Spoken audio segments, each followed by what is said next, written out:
বিশ্বনবী কিয়ামতের দিন শুধু কাঁদতে থাকবে, আকাশের জল জলে সূর্যটা মাথার কাছে চলে আসবে, মাথার মগজগুলো ভাতের মাড়ের মতো গলে গলে নাকের ছিদ্র কানের ছিদ্র দিয়ে বেয়ে বেয়ে পড়বে, তৃষ্ণায় ক্ষুধায় জিহ্বাটা বের হয়ে কুকুরের মতো নাভিস্থল পর্যন্ত ঝুলতে থাকবে। জমিনটারে তামার জমিন বানিয়ে দেওয়া হবে, সবাই শুধু বলবে ইয়া নফসি, আল্লাহ তুমি আমারে বাঁচাও বাঁচাও।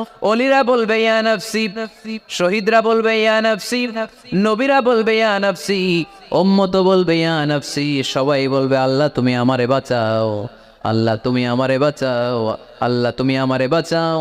ঠিক ওই মুহূর্তে বিশ্বনবী প্যারা নবী মাকামে মাহমুদে সিজদায় পড়ে কাঁদবে।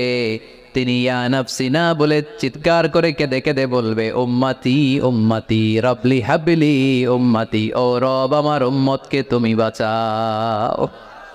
পুরো কিয়ামত জুড়ে চিৎকার ইয়া নফসি আল্লাহ আমারে বাঁচাও। বিশ্বনবী বলবে ইয়া উম্মতি আল্লাহ উম্মতরে বাঁচাও। সুবহানাল্লাহ পড়বেন না? বিশ্বনবী মাথা তুলবেন না।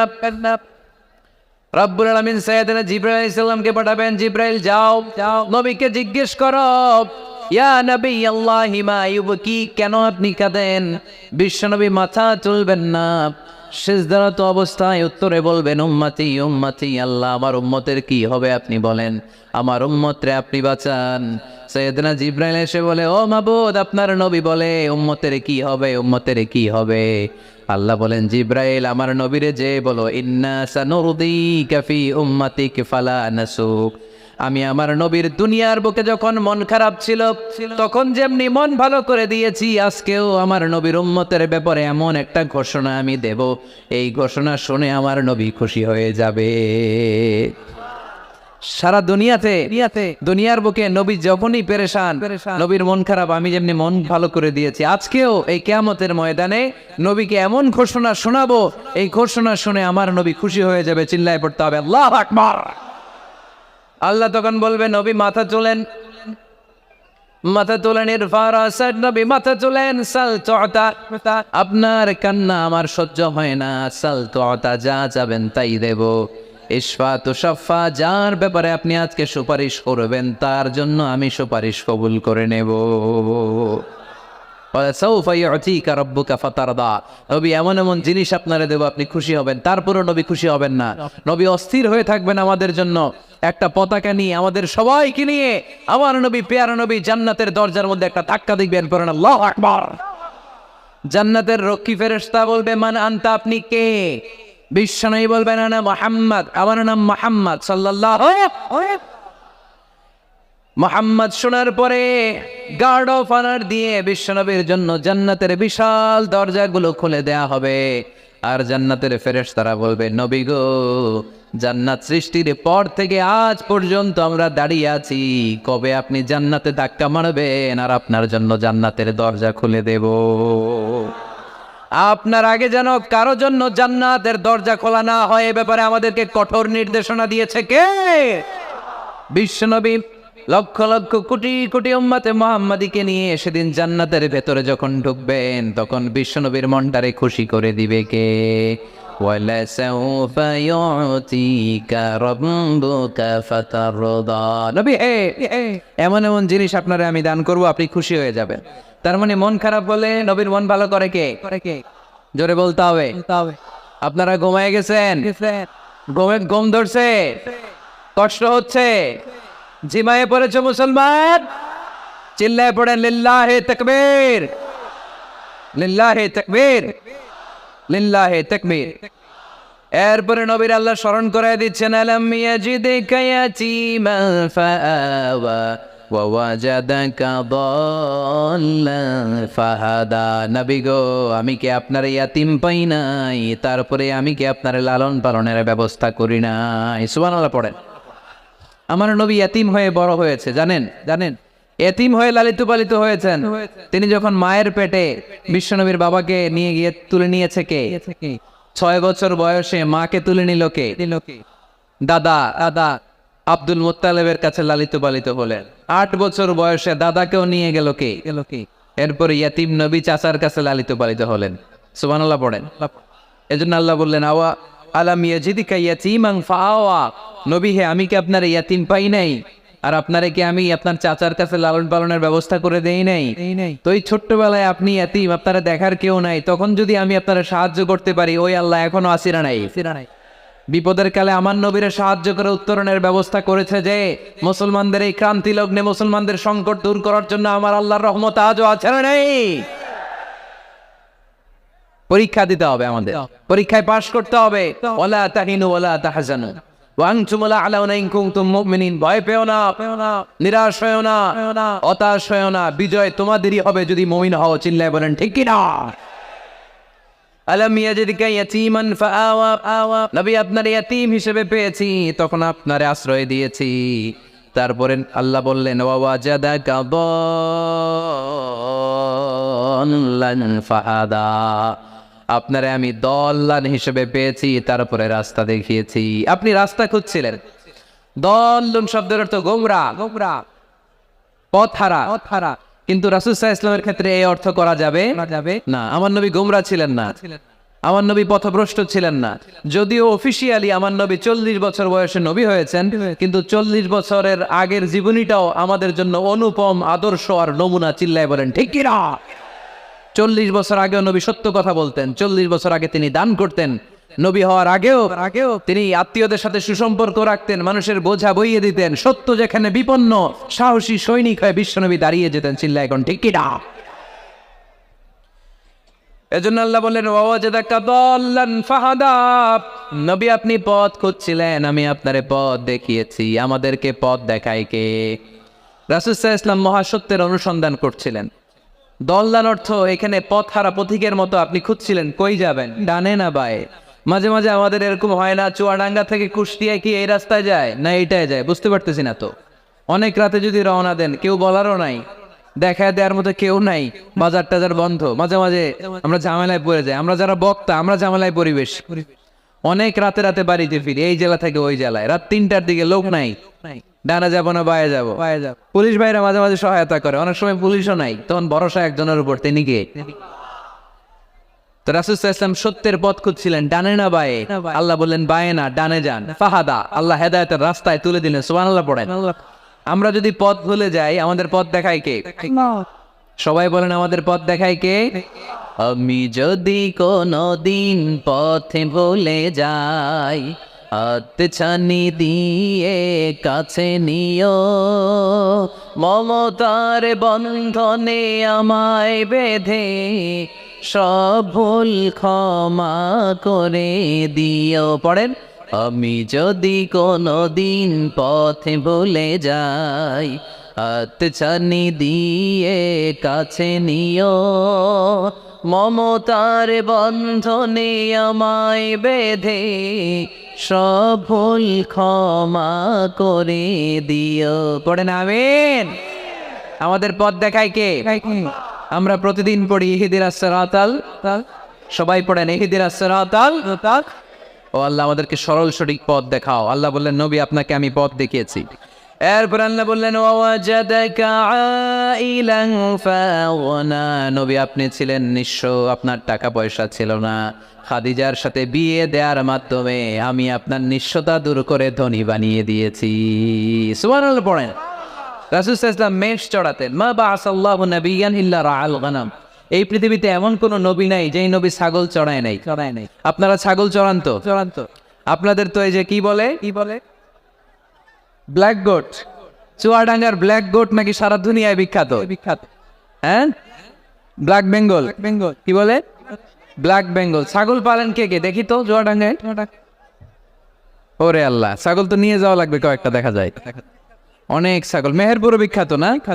মাশাআল্লাহ, চুয়াডাঙ্গার ছাগল অনেক বিখ্যাত। তো সব নবীরা ছাগল ছড়িয়েছেন। বুখারীর বর্ণনা, মা বাআসাল্লাহু নাবিয়্যান ইল্লা রাআল গানাম, এই পৃথিবীতে এমন কোন নবী নাই যে নবী ছাগল চড়ায় নাই। বিশ্বনবী ছাগল চড়াতেন অল্প কিছু পারিশ্রমিকের বিনিময়ে। সুবহানাল্লাহ পড়েন। কারণ আমার নবী শিখিয়েছেন পরিশ্রমে লজ্জা নেই, লজ্জা অলসতায়। ঠিক কিনা? পরিশ্রমে কোনো লজ্জা আছে? লজ্জা অলসতায়, ঠিক কিনা?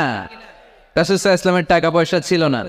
আম্মাজান খাদিজাতুল কুবরা রাদিয়াল্লাহু তাআলা আনহার সাথে যখন বিয়ে হলো, বিয়ের পরে এই ধনাঢ্য মহিয়সী নারী বললেন, ইয়া রাসূলুল্লাহ, আমার সম্পদের দরকার নাই, আমি আপনারে পেয়েছি, আপনারে পেয়ে আমি খুশি। আমার সব সমুদয় সম্পত্তি আপনার পায়ের সামনে আমি ঢেলে দিলাম, আপনি ইচ্ছা মতো ইসলামের জন্য, ইসলাম প্রচারে এই সম্পদ ব্যয় করা শুরু করে দেন। সুবহানাল্লাহ পড়তে পারলেন না? ওয়াজাদাকা আইলান ফাআগনা, তাফসিরে এসেছে ফাআগনা বিখাদিজা। তবে আপনি ছিলেন নিঃস্ব, দরিদ্র, টাকা পয়সা ছিল না, খাদিজার সাথে বিয়ের মাধ্যমে আমি আপনার ধনী বানিয়ে দিলাম। তার মানে নবী আপনি ছিলেন ইয়াতীম, আপনার আমি লালন পালনের ব্যবস্থা করে দিলাম। আপনি পথ খুঁজছিলেন, কোন পথে আগাবেন, পথ দেখায় দিলাম।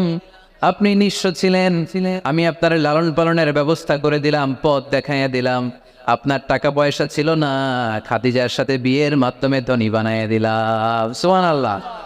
নবীর মন খারাপ, তো নবীর মন ভালো করার চেষ্টা করতেছে। দেখেন বন্ধু রাগ ভাঙায় কি করে। ও নবী আপনি রাগ করেন কেন? ওই যে আপনি ছোটবেলায় কষ্টে ছিলেন, আমি তো ঠিক করে দিলাম সব। ও নবী আপনি পথ খুঁজতেছিলেন, বিপদে ছিলেন, আমি তো পথ দেখাই দিলাম। টাকা ছিল না, বিয়ের পরে টাকার ব্যবস্থা করে দিলাম। তো আপনার টেনশন কিসের? টেনশন তো আমি আল্লাহ। চিল্লায় বলেন ঠিক কি না? মুমিন কখনো টেনশন করে না। মুমিন তার সব কিছু ন্যস্ত করে দেয় একজনের উপর, তিনি কে? এবার বিশ্বনবীকে 3টা কর্মসূচির ঘোষণা দিয়ে আল্লাহ সূরাটা শেষ করবেন। কর্মসূচি 3টা শুনতে মনে যায়? এই কর্মসূচি 3টা পকেটে করে বাড়িতে নেওয়া যাবে? উত্তর হয় নাই, আওয়াজ হয় নাই। এই 3 কর্মসূচি নিয়ে আজকে বাড়িতে ফিরতে যাই, পারা যাবে? কর্মসূচি নাম্বার 1, আল্লাহ বলেন ফাআম্মাল ইয়াতীমা ফালা তাকহার। ও নবী কখনো এতিমদেরকে আপনি তাড়িয়ে দেবেন না, এতিমদের সাথে খারাপ আচরণ করবেন না। আপনাদের এলাকায় এতিমখানা আছে নাকি? আছে? টনিক ভাইয়ের মাদ্রাসায় আছে এতিম? আছে? মাশাআল্লাহ। তো এই যে এতিমদের সাথে খারাপ আচরণ করতে নিষেধ করেছে কে? ফাআম্মাল ইয়াতীমা ফালা তাকহার। নবী এতিমদের সাথে খারাপ আচরণ করবেন না, কারণ আপনি নিজেই এতিম ছিলেন। ঠিক কিনা? এতিমদের সাথে আমরা ভালো আচরণ করব। এতিমকে ভালোবাসা মানে নবীকে ভালোবাসা, কারণ আমার নবী এতিম হয়ে বড় হয়েছেন। চিল্লায় বলেন ঠিক কিনা? যারা এতিমকে ভালোবাসে তাদেরকে ভালোবাসে কে? বিশ্ব নবী এতিমদের লালন পালনকারীদেরকে এত ভালোবাসতেন। যারা এতিমদেরকে যত্ন নেয়, যারা এতিমদেরকে লালন পালন করে, তাদের উদ্দেশ্যে বিশ্বনবী বললেন আনা ওয়া কাফিলুল ইয়াতীমি কাহাতাইন। আনা ওয়া কাফিলুল ইয়াতীমি কাহাতাইন। আমার 2টা আঙ্গুল দেখা যায়? সবাই দেখতে পাচ্ছেন? এই 2টা আঙ্গুলের মাঝখানে কি খুব গ্যাপ আছে নাকি বেশি? নাই। বিশ্বনবী বললেন আনা ওয়া কাফিলুল ইয়াতীমি কাহাতাইন। আমি এবং ইয়াতীমের লালন পালনকারী কিয়ামতের দিন প্রতিবেশীর মতো এইভাবে কাছাকাছি একসাথে থাকবো। এজন্য এতিমদের সাথে ভালো আচরণ করবেন। এতিমদেরকে ঘাড় ধাক্কা দিয়ে বের করে দিবেন না। অনেকে আছে এতিমদেরকে ঘাড় ধাক্কা দিয়ে বের করে দেয়, আছে না? যাই আছে না? আরাআইতাল্লাযী ইউকাযযিবু বিদ্দীন ফাযালিকাল্লাযী ইয়াদউল ইয়াতীম। কিছু লোক আছে যারা আখিরাতে বিশ্বাস করে না, জান্নাত জাহান্নামে বিশ্বাস করে না, তারা দিনকে অস্বীকার করে, ইয়াতীমকে ঘাড় ধাক্কা দিয়ে বের করে দেয়। বিশ্বনবী ইয়াতীম হয়ে বড় হয়েছেন, তাই বিশ্বনবীকে প্রথম কর্মসূচি দিলেন ফাআম্মাল ইয়াতীমা ফালা তাকহার। নবী হে কখনো ইয়াতীমকে ঘাড় ধাক্কা দিয়েন না, ইয়াতীমকে ধমক দিয়েন না, ইয়াতীমকে তাড়িয়ে দিবেন না। অনেকে আছে তাদের হৃদয় শক্ত, চোখ দিয়ে পানি নামে না। এরকম শক্ত হৃদয়ের মানুষ আছে না নাই? কান্না আসে না, হৃদয় নরম হয় না। এক সাহাবী এসে বললেন ইয়া রাসূলুল্লাহ, আমার হৃদয়টা বড় শক্ত, আমার কলবটা বড় শক্ত, আমার চোখ দিয়ে পানি নামে না, আমার হৃদয়টা আমি নরম করতে চাই, কি করে নরম করব? বিশ্বনবী বললেন হৃদয় নরম করতে চাও? ইরহামিল ইয়াতীম, ইয়াতীমের প্রতি রহম দিল হও। ওমসাহ রাসা, ইয়াতীমের মাথায় হাত বুলিয়ে দাও। ও আতঈমহু মিন তাআমিক, তুমি যা খাবে ওখান থেকে ইয়াতীমরেও খাও। তালিনু কলবুক, তোমার হৃদয়টারে নরম করে দিবে কে? ওয়া তুদরাকু হাজাতুক, তোমার মনের নেক মাকাসেদ পূরণ করে দিবে কে? এজন্য মাঝে মাঝে একটু ইয়াতীমখানায় যাবেন, ইয়াতীমদের সাথে বসবেন, ওদেরকে একটু সদকা করবেন, দান সদকা করবেন, ওদেরকে খাওয়াবেন, ওদের মাথায় হাত বুলিয়ে দিবেন, আপনার হৃদয়টারে নরম করে দিবে কে?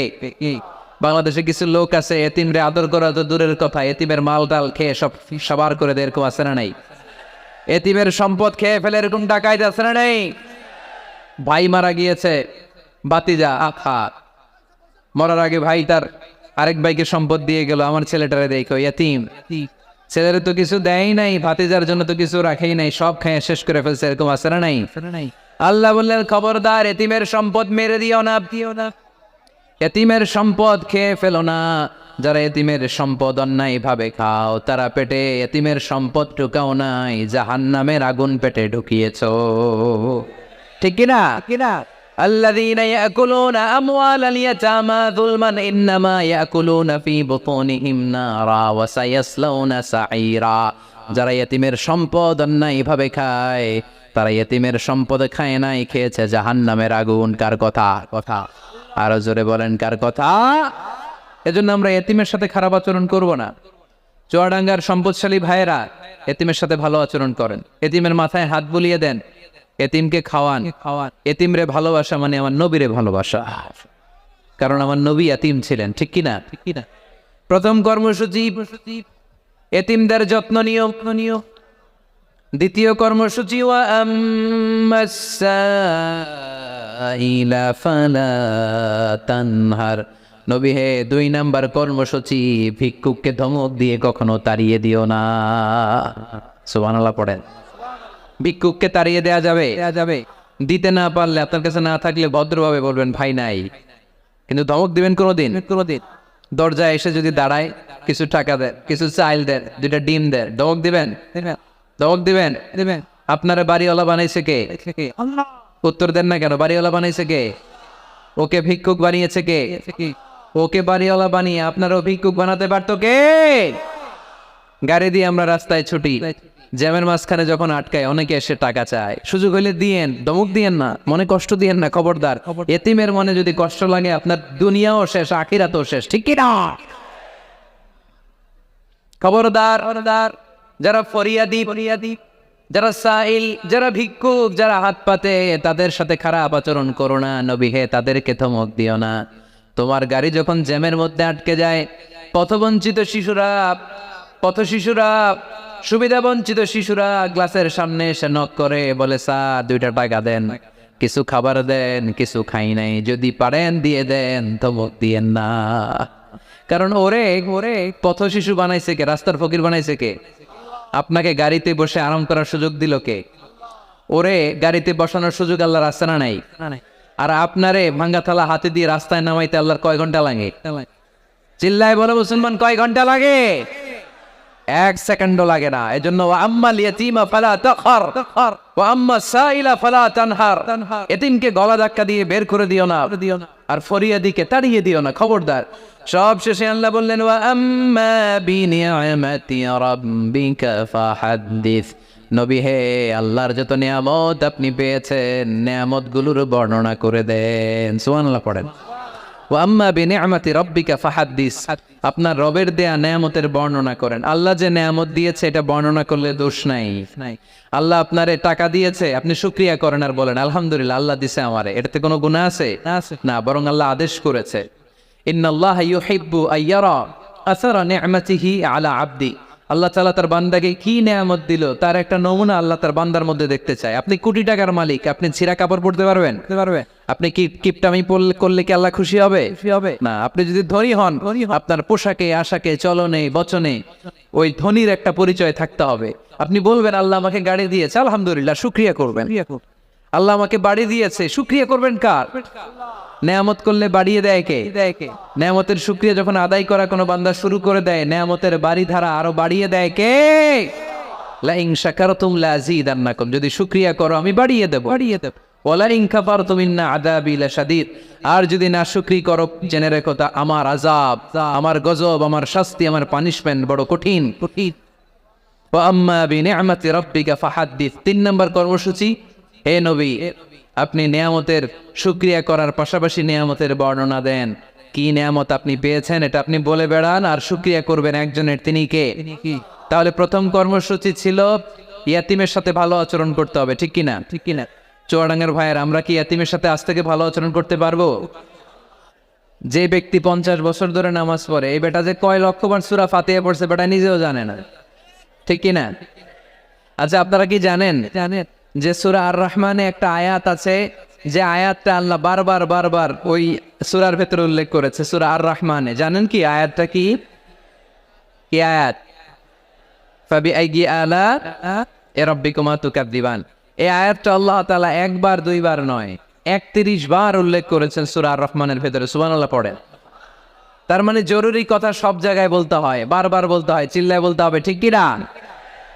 আজকে আমরা সূরা দোহা থেকে কথা শুনবো। সূরাতুদ দোহা, আওয়াজ করে বলেন তো সূরাটার নাম কি? এই আপনাদের গলার আওয়াজ। সারা বিকাল আর সন্ধ্যায় চিল্লাচিল্লি করতে করতে আপনাদের এনার্জি শেষ, তাই না? সূরাটার নাম সূরাতুদ দোহা। আওয়াজ করে বলেন তো সূরার নাম কি? মাশাআল্লাহ, আওয়াজ আছে তো? এনার্জি শেষ হয়ে যায় না এখনো বেঁচে আছে চুয়াডাঙ্গার লোক। তো আলোচনা শেষ পর্যন্ত এরকম আওয়াজ করে উত্তর দেয়া যাবে? মাশাআল্লাহ, এখন একেবারে ঠান্ডা। এবার আমরা প্রাণ খুলে কথা শুনবো কোরআনের। এই সূরাটা কোরআনের 93 নাম্বার সূরা। কত নাম্বার? এই সূরায় আয়াত আছে 11টা। কয়টা? এই সূরাটা মাক্কি সূরা। কি সূরা?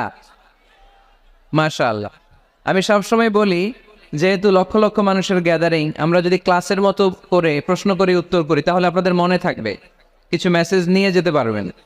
এই জন্য কষ্ট হলেও শেষ পর্যন্ত উত্তর দেওয়া যাবে বাঘের বাচ্চার মতো চিল্লায়া ইনশাআল্লাহ। তাহলে আমি প্রশ্ন করি, উত্তর দেন। আওয়াজ করে বলেন তো সূরাটার নাম কি? কত নাম্বার সূরা? আয়াত সংখ্যা কত? সূরাটা মাদানী সূরা। কি সূরা? মাশাআল্লাহ, মনে রাখছেন তো দেখি। এই সূরাটা একটা আশা জাগা নিয়ে সূরা। হতাশ ব্যক্তিদের জন্য এই সূরায় মেডিসিন আছে, প্রেসক্রিপশন আছে রেমেডি। এই সূরার সেন্ট্রাল থিম বা কেন্দ্রীয় আলোচ্য বিষয় হচ্ছে, মুমিন কখনো হতাশ হয় না, মুমিন কখনো নিরাশ হয় না, মুমিন কখনো হাল ছেড়ে দেয় না, মুমিন ভরসা রাখে একজনের উপর। চিল্লায় বলতে হবে, তিনি কে? লা তাইয়াসু মির রাউহিল্লাহ ইন্নাহু লা ইয়াইয়াসু মির রাউহিল্লাহি ইল্লাল কওমুল কাফিরুন। সাইয়েদনা ইয়াকুব আলাইহিস সালাম তার ছেলেদেরকে বলেছিলেন, কলিজার টুকরা, আমার বাছাধনেরা, আল্লাহর রহমত থেকে নিরাশ হয়ো না। আল্লাহর দয়া, কৃপা, করুণা, মার্সি, ব্লেসিংস এন্ড বাউন্টিজ থেকে নিরাশ হয়ো না। কাফেররা ছাড়া আল্লাহর রহমত থেকে কেউ নিরাশ হয় না। মুমিন কখনো আল্লাহর রহমত থেকে নিরাশ হয় না। হ্যাঁ, মুমিনের জীবনে বিপদ আসে, ক্রাইসিস আসে, সংকট আসে। বিপদ নাই, সমস্যা নাই, পেরেশানি নাই, এরকম জীবন কারো আছে? কেউ দাঁড়ায় বলতে পারবেন, হুজুর আমার জীবনে কোনো বিপদ নাই, কোনো সমস্যা নাই? কেউ বলতে পারবেন? বিপদ, পরীক্ষা আল্লাহ আমাদেরকে দেয় পরীক্ষা করবার জন্য, ঠিক কিনা? বিপদ আল্লাহ আমাদেরকে দেয় আমাদের কোমরগুলোকে সোজা করবার জন্য, আমাদের পায়ের নিচের মাটিকে শক্ত করবার জন্য, প্রতিকূল পরিবেশে নিজের অবস্থানকে শক্তভাবে জানান দেওয়ার জন্য। চিল্লায় বলেন ঠিক কিনা? এজন্য যারা হতাশ, যারা নিরাশ, যারা টেন্সড, ফ্রাস্ট্রেটেড পিপল, হতাশদের জন্য এই সূরায় আছে আশা, আশার বাণী, আলোর বাণী। কারণ দোহা মানে আলো। দোহা মানে কি? আলো কথাটা শুনতেই লাগে ভালো, ঠিক কিনা? আলো বললেই কেমন ভাল লাগে না? কারণ আশার আলো, এটা সম্ভাবনার আলো। অন্ধকার দেখলে বাচ্চারা ভয় পায়, আলো দেখলে বাচ্চারা ভয় পায়। এজন্য আমরা অন্ধকার চাই না, আমরা চাই আলোর পথ। এই কোরআন এসেছে আমাদেরকে আলোকিত করতে, ঠিক কিনা? আল্লাহ রাসূল সাল্লাল্লাহু আলাইহি ওয়াসাল্লামের খুব মন খারাপ, তিনি খুব বিচলিত, তিনি খুব পেরেশান। আল্লাহ রাসূল সাল্লাল্লাহু আলাইহি ওয়াসাল্লামের পেরেশানি দূর করার জন্য সান্ত্বনার বাণী হিসেবে আল্লাহ তাআলা এই সূরাটা আল্লাহ রাসূলের জন্য ডেডিকেট করে নাজিল করেছেন। চিল্লায় পড়েন সুবহানাল্লাহ। আর আল্লাহ বুঝাতে চেয়েছেন, আমার নবীকে আমি যেভাবে পেরেশানি দূর করেছি, সাহায্য করেছি, মুমিনদের জীবনেও আমি আল্লাহর পক্ষ থেকে সাহায্য আছে না নাই? এজন্য আমরা কখনো হতাশ হব না। এই মেসেজটা যদি বাড়িতে আজকে নিয়ে যেতে পারো, চুয়াডাঙ্গার ছেলেরা, অনেকে হতাশ, ব্যক্তি জীবনে, পেশাগত জীবনে, পারিবারিক জীবনে হতাশ, চাকরি হয় না, ব্যবসায় মন্দা। যাদের ব্যবসা মন্দা, এই শাহিদুজ্জামান টরিক ভাইয়ের সাথে দেখা করবা। সফল ব্যবসায়ী, বাংলাদেশ কাঁপায়, এখন সিঙ্গাপুর কাঁপাইতেছে। তো তোমরা ওনাকে দৌড়বা টাইট করে, যে ভাই কিভাবে আপনি সফল হলেন, শোনান আপনার সফল হওয়ার গল্প। How to succeed in life, কিভাবে ব্যবসায় সফল হতে হয়, কিভাবে আইকন হতে হয়, শহীদ ভাইয়ের কাছ থেকে চুয়াডাঙ্গার ছেলেরা জেনে নিবা। মুমিন কখনো হতাশ হয় না। আজকের মাহফিল থেকে এতটুকু যদি এই জনসমুদ্র থেকে আমরা বাসায় নিয়ে যেতে পারি, যে আমরা কখনো হতাশ হব না, আমরা নিরাশ হব না, শেষ নিঃশ্বাস থাকা পর্যন্ত আমরা হাল ছেড়ে দিব না। আমরা ভরসা রাখবো সব সময় একজনের উপর, চিল্লায় বলতে হবে তিনি কে? Every time you feel like you cannot go on, you feel so lost that you are so alone. Every time you feel like you cannot go on, you feel so lost that you are so alone. Don't despair and never lose hope, 'cause Allah is always by your side. Inshallah, পড়েন, Inshallah, Inshallah, you'll find your way. Inshallah, Inshallah, Inshallah, you'll find your way. পড়েন আল্লাহু আকবার। আমরা কখনো নিরাশ হই না, আমরা হতাশ হই না, আমরা ভরসা রাখি একজনের উপর, তিনি কে? আমরা জানি রাত যত গভীর হয় অন্ধকার তমানিসা ভেদ করে সুবহে সাদিক হয়। আমরা জানি গর্ভবতী নারীর যেদিন পেটের ব্যথা বেদনা বাড়তে থাকে ওই দিন নতুন মেহমান আগমনের সময় ঘনাতে থাকে। আমরা জানি বিশ্বাসীদের জীবনে কষ্ট, দুঃখ, যন্ত্রণা, পরীক্ষা যত বাড়তে থাকে সুখের দিন কাছে আসতে থাকে। চিল্লায় বলো ঠিক কিনা? এজন্য আমরা হতাশ হব না, হাল ছেড়ে দিব না, শেষ নিঃশ্বাস ত্যাগ করা পর্যন্ত আমরা ভরসা রাখবো একজনের উপর, তিনি কে? আল্লাহ রাসূল সাল্লাল্লাহু আলাইহি ওয়াসাল্লাম হতাশ হলেন, পেরেশান হলেন, নবীর পেরেশানি দূর করার জন্য আল্লাহ তাআলা এই সূরাটা নাজিল করেছে। সুবহানাল্লাহ পড়েন। তাহলে এই সূরার কেন্দ্রীয় আলোচ্য বিষয় কি? এটা কি চুয়াডাঙ্গাবাসীদের কাছে clear? Clear clear clear clear clear. এবার আমরা শুনবো এই সূরার একটা ব্যাকগ্রাউন্ড আছে, কোন প্রেক্ষাপটে এই সূরা নাজিল হলো। আল্লাহ রাসূল সাল্লাল্লাহু আলাইহি ওয়াসাল্লামকে আল্লাহ বলেন, ইয়া আইয়ুহার রাসূলু বাল্লিগ মা উনজিলা ইলাইক, নবী কোরআনে যা নাজিল করেছি সব আপনি পৌঁছে দিন, কিছু গোপন রাখা যাবে না। এই কোরআনের কোনো কিছু বিশ্বনবী গোপন রেখেছে? সবাই বলেন না কেন, গোপন রেখেছে নাকি সব প্রচার করে দিয়েছে? সব প্রচার করে দিয়েছে। হঠাৎ করে হেরা গুহায় বিশ্বনবীর কাছে নাজিল হলো ইকরা বিসমি রাব্বিকাল্লাযী খালাক খালাকাল ইনসানা মিন আলাক ইকরা ওয়া রাব্বুকাল আকরামুল্লাযী আল্লামা বিল কলম আল্লামাল ইনসানা মা লাম ইয়ালাম। পড়েন সুবহানাল্লাহ।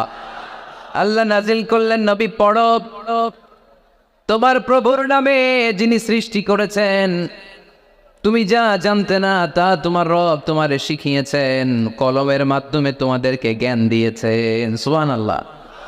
ইকরা বিসমি রাব্বিকাল্লাযী খালাক, read in the name of your lord who has created. পড়ো তোমার প্রভুর নামে। কোরআনের প্রথম বাণী পড়ো। কোরআনের প্রথম বাণী কি? সবাই বলেন, প্রথম বাণী কি? আল কোরআনের প্রথম বাণী পড়ো, আল হাদিসে নবীর কথা পড়ো। আল কোরআনের প্রথম বাণী পড়ো, আল হাদিসে নবীর কথা পড়ো। পড়ে পড়ে শেখো, শিখে শিখে তুমি তোমার নিজের জীবন গড়ো। সুবহানাল্লাহ। পড়ে পড়ে পড়ে নিজের জীবন গড়তে হবে। নাজিল হলো ইকরা বিসমি রাব্বিকাল্লাযী খালাক, যা নাজিল হলো নবী প্রচার করে দিলেন। এরপরে আরেক সূরা নাজিল হলো ইয়া আইয়ুহাল মুযাম্মিল কুমিল লাইলা ইল্লা কালিলা, বিশ্বনবী প্রচার করে দিলেন। এরপর নাজিল হলো ইয়া আইয়ুহাল মুদ্দাসসির কুম ফাআনজির, বিশ্বনবী প্রচার করে দিলেন। যাই প্রচার নাজিল হয় তাই তিনি প্রচার করে দেন, যাই নাজিল হয় তাই তিনি প্রচার করে দেন। এরকম চলতে থাকলো কিছুদিন, কিন্তু হঠাৎ করে আর কোনো কোরআনের আয়াত নাজিল হয় না, ওহী আসা বন্ধ হয়ে গেল। ফলে নবীও নতুন কোনো কথা মক্কার লোকদেরকে শোনাতে পারে না। মক্কার লোকেরা বলল, ঘটনা কি মুহাম্মদ? নতুন নতুন আয়াত এতদিন বলতা, এখন বলো না কেন? বলো। বিশ্বনবী বলতে পারে না, কারণ বিশ্বনবী কি মন গড়া কোনো কথা বলে? সবাই যদি বুঝে থাকেন উত্তর দেন, বিশ্বনবী কি মন গড়া কথা কোনোদিন বলেছে? রব্বুল আলামিন বলেন, ওয়ামা ইয়ানতিকু আনিল হাওয়া ইন হুয়া ইল্লা ওয়াহয়ুন ইউহা। আমার নবী মন গড়া কোনো কথা বলেন না। আমার পয়গম্বর মন মস্তিষ্ক কোনো প্রসূত কথা তোমাদের কাছে পেশ করে না। আকাশ থেকে জিব্রাইল মারফত যা তিনি শুনতে পান তা তিনি মক্কাবাসীদের কাছে পৌঁছে দেন। সুবহানাল্লাহ। তো নাজিল হতো নবী পৌঁছে দিতেন, এখন বন্ধ, পৌঁছাতে পারে না। সাইয়েদনা জিব্রাইল আলাইহিস সালাম আর কোরআন নিয়ে আসে না, রাসূল সাল্লাল্লাহু আলাইহি ওয়াসাল্লাম নতুন কোনো কথা শোনাতেও পারে না। মক্কার লোকেরা হাসাহাসি শুরু করলো, হাততালি দিতে শুরু করলো, মুহাম্মদ তোমার আল্লাহ তোমারে বর্জন করেছে, তোমার আল্লাহ তোমারে ভুলে গেছে। নাউজুবিল্লাহ পড়তে পারলেন না? ইন্না মুহাম্মাদান ওয়াদ্দাআহু রাব্বুহু ওয়া ক্বালা। এই মক্কার লোকেরা শোনো, মুহাম্মদের রব তো মুহাম্মদের ভুলে গেছে, মুহাম্মদের দিকে ফিরেও তাকায় না, আর নতুন কোনো আয়াত পাঠায় না। আবুল আহাবের স্ত্রী উম্মে জামিল বলতে শুরু করলো, ইন্না শাইতানাকা কাদ তারাক। মুহাম্মদ তোমার কাছে যে একটা শয়তান আসতো জিব্রাইল নামে, ওই শয়তানটা আর আসে না। না, নাউজুবিল্লাহ পড়েন। সবাই টিটকারি করে। এখন রাসূল সাল্লাল্লাহু আলাইহি ওয়াসাল্লাম কিছু বলতেও পারে না, কারণ তিনি তো মন গড়া কিছু বলেন না, যা নাজিল হয় তা পৌঁছে দেন। রাসূল সাল্লাল্লাহু আলাইহি ওয়াসাল্লাম খুব পেরেশান হয়ে গেলেন, চিন্তায় পড়ে গেলেন, হতাশ হয়ে গেলেন, আর মনে মনে ভাবলেন, কি রে, আমি কোনো ভুল করলাম না তো? আমার কোনো অন্যায় হয়ে গেল না তো? এত অপেক্ষা করতেছি, আকাশের দিকে তাকিয়ে আছি, নতুন আয়াত আসে না কেন? আমি কবে নতুন আয়াত শোনাবো? কোনো তাফসিরে এসেছে 15 দিন, কোথাও এসেছে 25 দিন, 40 দিন, কোথাও এসেছে কয়েক মাস আল্লাহ রাসূল সাল্লাল্লাহু আলাইহি ওয়াসাল্লামের কাছে কোরআনের আয়াত নাজিল করাকে বন্ধ রেখেছিল কে? নাজিল হয় না, তিনি কোরআনের আয়াত শোনাতেও পারেন না। আমরাও মাঝে মাঝে এরকম হতাশ হই, কি রে, ব্যবসা করলে লস, চাকরি হয় না, অসুস্থতা, মনে হয় আল্লাহ বোধহয় আমাদেরকে পছন্দ করে না, এরকম টেনশন আমাদেরও আছে না নাই? রাসূল সাল্লাল্লাহু আলাইহি ওয়াসাল্লাম যখন টেনশনে পড়ে গেলেন, আল্লাহ তাআলা এই সূরা নাজিল করার মধ্য দিয়ে আল্লাহ রাসূল সাল্লাল্লাহু আলাইহি ওয়াসাল্লামের টেনশন দূর করে দিলেন। চিল্লায় পড়েন সুবহানাল্লাহ। রাসূল সাল্লাল্লাহু আলাইহি ওয়াসাল্লামের পেরেশানি দূর করার জন্য আল্লাহ নাজিল করলেন, ওয়াদ-দুহা ওয়াল-লাইলি ইযা সাজা মা ওয়াদ্দাআকা রাব্বুকা ওয়া মা ক্বালা। ওয়াদ-দুহা, আলোর শপথ, ওয়াল-লাইলি ইযা সাজা, নিঝুম নিস্তব্ধ রাতের শপথ। সুবহানাল্লাহ পড়েন। প্রথমে আল্লাহ দুইটা কসম কাটলেন। কয়টা? দুইটা। প্রথমে দোহা, প্রভাতের সূর্য কিরণের শপথ, আলোর শপথ। এরপরে অন্ধকারের শপথ কাটলেন। আলোর শপথ দিয়ে আল্লাহ তাআলা ওহী আশাকে বোঝালেন, আর অন্ধকারের শপথ দিয়ে আল্লাহ ওহী না আশাকে বোঝালেন। আল্লাহ বুঝাতে চাইলেন, নবী, সব সময় আলো থাকলে ভাল লাগে না। 24 ঘন্টায় যদি সূর্যের আলো, এখনো সূর্যের আলো, সকালেও সূর্যের আলো, খালি আলো আর আলো, ভাল লাগবে? কথা বলেন না কেন? আবার 24 ঘন্টায় ঘুটঘুটে অন্ধকার, কোনো আলো টালো নাই, ভাল লাগবে? তার মানে জীবন চালাতে আলোরও দরকার, অন্ধকারেরও দরকার। বিশ্বনবীরে বুঝাতে চাইলেন, নবী, ওহী আসা যেমনি দরকার, মাঝে মাঝে ওহী বন্ধ রেখে আপনার একটু বিশ্রাম দেওয়া দরকার। সুবহানাল্লাহ পড়েন। সরকারি চাকরি যারা করেন, সপ্তাহে কয়দিন জব করেন? জোরে বলেন। 5 দিন। বাকি 2 দিন কি করেন? বিশ্রাম নেন, ছুটিতে থাকেন। 7 দিনে যদি কাজ করা লাগতো, ভাল লাগতো? কথা বলেন না কেন? ভাল লাগতো না। আবার 7 দিনে যদি ছুটি থাকতো, ভাল লাগতো না। তার মানে কাজেরও যেমনি দরকার, বিশ্রামেরও দরকার, ঠিক কিনা? আল্লাহ বুঝাতে চাইলেন, নবী, কাফেরদের কথায় কান দিবেন না। ওরা বলে, আমি আপনারে ভুলে গিয়েছি। না না, কশিন কালেও না, আমি আপনারে কেমন করে ভুলে যাই? আপনি আমার বন্ধু। আমি ইচ্ছা করেই ওহী নাজিল বন্ধ রেখে কিছুদিন আপনারে ছুটি দিলাম। আল্লাহর পক্ষ থেকে আমি আপনার জন্য বিশ্রামের ব্যবস্থা করে দিয়েছি। নবী, বিশ্রামের ব্যবস্থা করে দিলাম, কারণ প্রতিদিন ওহী নাজিল হলে এটা পৌঁছে দেওয়া, এটা চারটেখানি কথা নয়। ওহীর বাণী, এটা কোনো মন্ত্রীর বাণী না। ওহীর বাণী, এটা কোনো প্রেসিডেন্টের বাণী না। ওহীর বাণী, প্রধানমন্ত্রীর বাণী না। ওহীর বাণী, রাজা বাদশার বাণী নয়। ওহীর বাণী আমাদের কাছে পাঠিয়েছে কে? এই কালামুল্লাহ মাজিদের ওজন আসরা নাই। আল্লাহ বললেন, ইন্না সানুলকি আলাইকা কওলান সাকিলা। নবী গো, কোরআনের বাণী এটা হালকা কোনো বাণী নয়, এটা ভারী একটা বাণী। এই বাণী যদি আমি সাগরে নাজিল করতাম, এই কোরআনের বাণী যদি আমি জঙ্গলে নাজিল করতাম, আর এই কোরআনের বাণী যদি আমি পাহাড়ের মধ্যে নাজিল করতাম, কোরআনের ভারে বড় বড় পাহাড়গুলো মুহূর্তের মধ্যে ভেঙে চড়ে খান খান হয়ে যেত। لو أنزلنا هذا القرآن على جبل لرأيته خاشعا متصدعا من خشية الله। নবী হে, এই কোরআনকে আপনার উপর নাজিল না করে যদি আমি হিমালয় পাহাড় মাউন্ট এভারেস্টের উপর নাজিল করতাম, আমেরিকার আলাস্কা মাউন্টেন রেঞ্জের উপর নাজিল করতাম, ইউরোপের আল্পস পর্বতমালায় নাজিল করতাম, আমি যদি বড় বড় তুর পাহাড়ের উপর নাজিল করতাম, আপনি দেখতেন কোরআনের ভারে পাহাড়গুলো ভেঙে চুড়ে খান খান হয়ে গিয়েছে। তার মানে কোরআনের ওজন আছে না নাই? কোরআনের বাণী কি পাতলা, হালকা না ভারী? সবাই বলুন, হালকা না ভারী? কতটা ভারী? রাসূল সাল্লাল্লাহু আলাইহি ওয়াসাল্লাম যখন ওটের উপর বসে থাকতেন, তখন কোরআনের আয়াত নাজিল হলে ওটের পা মাটির মধ্যে দেবে যেত। ঘোড়ার উপর যখন বসে থাকতেন, তখন কোরআনের আয়াত নাজিল হলে ঘোড়া মাটিতে বসে যেত। মাঝে মাঝে আল্লাহ রাসূল সাহাবীদের পায়ের উপরে মাথা রেখে ঘুমাতেন। সাইয়েদনা যায়েদ রাদিয়াল্লাহু তাআলা আনহুর পায়ের মধ্যে, রানের মধ্যে মাথা রেখে বিশ্বনবী একবার ঘুমালেন। যায়েদ রাদিয়াল্লাহু তাআলা আনহু বলেন, অনেকক্ষণ বিশ্বনবী শুয়ে রইলেন, কিন্তু আমার কষ্ট হয় নাই, আমি টের পাই নাই।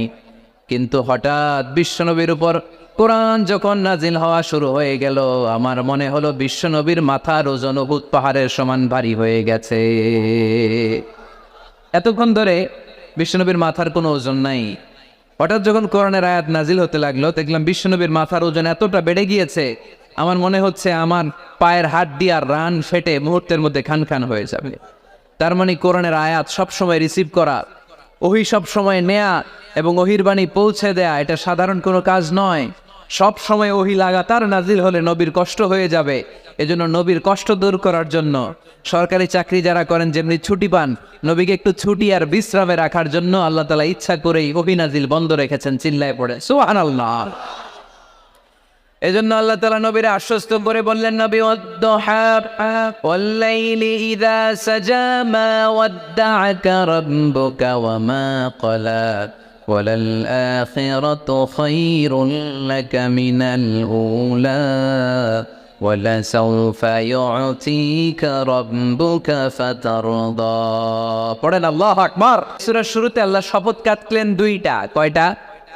সবাই বলেন, আরো জোরে বলতে হবে, কয়টা? তাহলে শপথের পর্ব শেষ।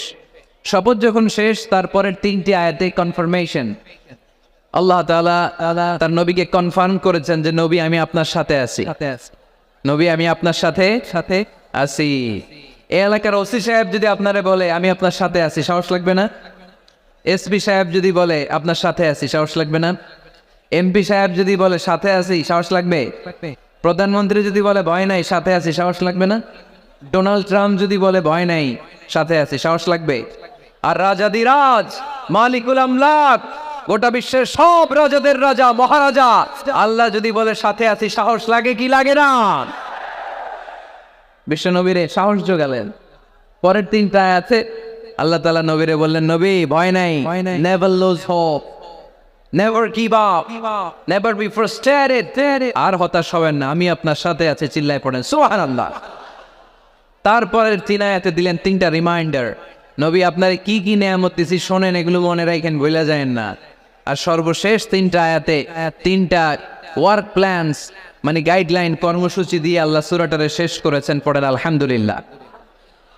দুইবার যখন আল্লাহ শপথ করলেন, আলোর শপথ, অন্ধকারের শপথ, তারপরে আল্লাহ কনফার্মেশন করে বললেন, নবী মা ওয়াদ্দা'আকা রাব্বুকা ওয়া মা ক্বালা, নবী হে আমি আপনারে ভুলি নাই, আমি আপনারে ছাড়ি নাই। কাফেররা বলে আমি আপনারে ভুলে গেছি, আমি আপনার উপর রাগ করেছি, তাই আপনার উপর কোরআন নাজিল করি না। কথাটা কিন্তু ঠিক না। আমি আপনারে ভালোবাসি, মহব্বত করি, ইচ্ছা করে আপনারে ছুটি দেওয়ার জন্য, কয়েকদিন বিশ্রামে রাখার জন্য ইচ্ছা করেই কোরআন নাজিল বন্ধ রেখেছি। মা ওয়াদ্দা'আকা রাব্বুকা ওয়া মা ক্বালা। কাফেরদের কথার জবাবে তিনি বলছেন, না আমি আপনারে ভুলি নাই, আমি আপনার সাথে আছি। সুবহানাল্লাহ পড়েন। সাথে আছে কে? আরো জোরে বলেন। রাস্তায় হঠাৎ অ্যাক্সিডেন্ট হয়ে গেছে, বাঁচাবে কে? বলতে হবে সাথে আছে কে? আমাদের সাথে আল্লাহ আছে। এরপর আল্লাহ বললেন, ওয়ালাল আখিরাতু খায়রুল লাকা মিনাল উলা। ও নবী, মক্কার জীবনে সাময়িক একটু কষ্ট আপনি সহ্য করেন, মদিনার জীবনে আপনার জন্য আনন্দ রেখেছে কে? আখিরাতে আপনার জন্য জান্নাতকে তৈরি রেখেছে কে? ওয়ালাল আখিরাতু খায়রুল লাকা মিনাল উলা। আরেকটা কনফার্মেশন, আরেকটা অ্যাসিউরেন্স, আরেকটা নিশ্চয়তার গ্যারান্টি। নবী Indeed, verily, hereafter is far better for you than this dunya. এই দুনিয়ার চেয়ে আখেরাত উত্তম, ঠিক কিনা?